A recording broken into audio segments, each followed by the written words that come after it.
My brothers, if you think that you've run too far for God to find you, you're wrong.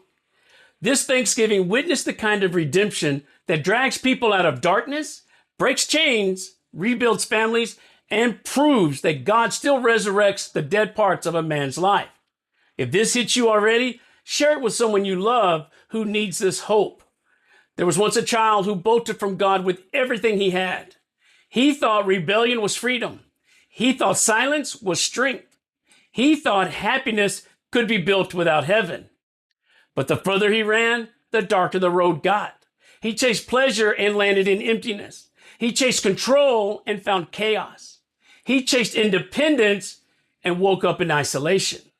His heart hardened, his spirit cracked, and his identity fell apart under the weight of choices that he swore would set him free. Then came the collapse. No more exits, no more illusions, no more strength to fake it. In the ruins of his own rebellion, he whispered the smallest, rawest prayer. God, I can't do this anymore. And that whisper became the turning point.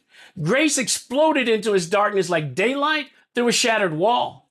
Not anger, not condemnation, just mercy. Rough, relentless, unstoppable mercy. Mercy deeper than regret. Mercy stronger than shame. Mercy powerful enough to rewrite a life that looked beyond repair. Forgiveness soaked into wounds he hid for years. Love rebuilt places that had been destroyed. Redemption returned everything that sin tried to steal. The runaway became a new creation, not because he was strong, but because God never stopped chasing him. Today, that once broken child stands redeemed.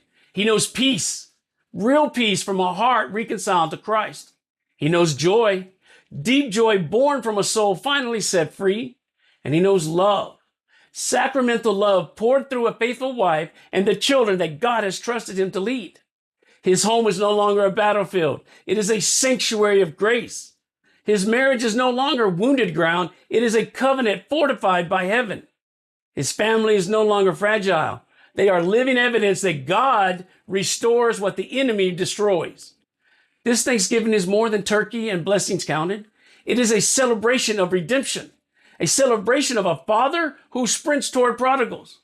A celebration of grace that refuses to quit. A celebration of love that rebuilds from the ashes.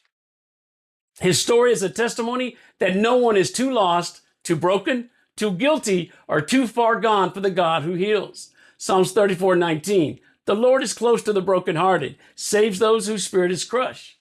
This is surrender. This is mercy. This is redemption. My brothers, this Thanksgiving, hold this truth close. You're not defined by who you were. You're defined by the God who saved you, the God who restores you, and the God who is still writing your story. Be the family warrior that God has called us to be. God bless.